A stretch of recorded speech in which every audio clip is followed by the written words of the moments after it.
pro gamer na napunta sa kanyang paboritong laro kasama ng iba pang sangkatauhan kung saan siya ang may pinakamataas na ranggo na manlalaro na may pinakamaraming mahiwagang kasanayan. Nang walang paraan para makalabas sa virtual na mundong ito, ang tanging layunin niya ay gamitin ang kanyang walang limitasyong kapangyarihan upang talunin ang laro, at upang ang sangkatauhan ay makabalik sa normal nitong mundo. Matapos magising sa isang abandonadong lungsod na tinutubuan ng mga halaman, napagtanto ni Shiro na siya ay nasa loob ng isang laro at nakahanap ng isang grupo ng iba pang mga manlalaro, na lubos na nalilito rin sa nangyari.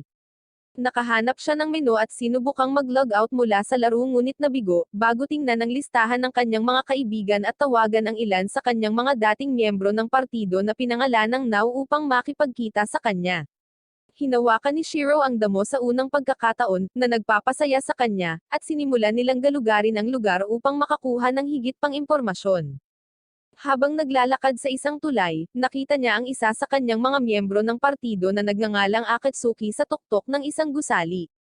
Nagkita sila, at hiniling ni Akatsuki kay Shiro ang isang plastic surgery potion bago siya nagbago sa kanyang tunay na anyo, na isang maliit at babaeng assassin.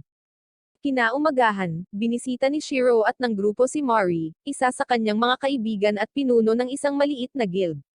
Ipinaalam niya sa kanila na maraming iba pang mga guild ang naghahanda upang galugarin ang mundong ito, at ang iba pang mga manlalaro, at hiniling ni Mori kay Shiro na sumali sa kanyang guild dahil mayroon siyang karanasan na magtrabaho kasama ang pinakamakapangyarihang partido sa laro. Ngunit tumanggi si Shiro at sinabi sa kanya na hindi niya dapat asahan na ang laro ay magiging katulad ng dati, dahil ang mga halimaw ay tila iba sa mundong ito. Paglubog ng araw, pumunta sila sa isang kagubatan na puno ng mga halimaw. Habang naglalakad, inatake sila ng isang grupo ng mga halimaw na Ardilla. Ngunit kapag sinubukan ni Now na labanan sila, nalilito siya sa mga control settings. Nagsagawa sila ng pormasayon, habang si Now ay nagpupumilit na harangan ang mga pag-atake at alisin ang mga halimaw. Nang mahuli si Shiro ng isang napakalaking halimaw na halaman na humahampas sa kanya sa lupa, agad na tumalon si Akatsuki at winasak ang halaman, at agad itong pinatay. Sa wakas ay nagsagawa na si Now ng kanyang pag-atake para puksain ang mga halimaw, habang ginagamit ni Shiro ang kanyang mahika at ang mga pag-atake ni Akatsuki upang patayin ang lahat ng mga halimaw sa lugar.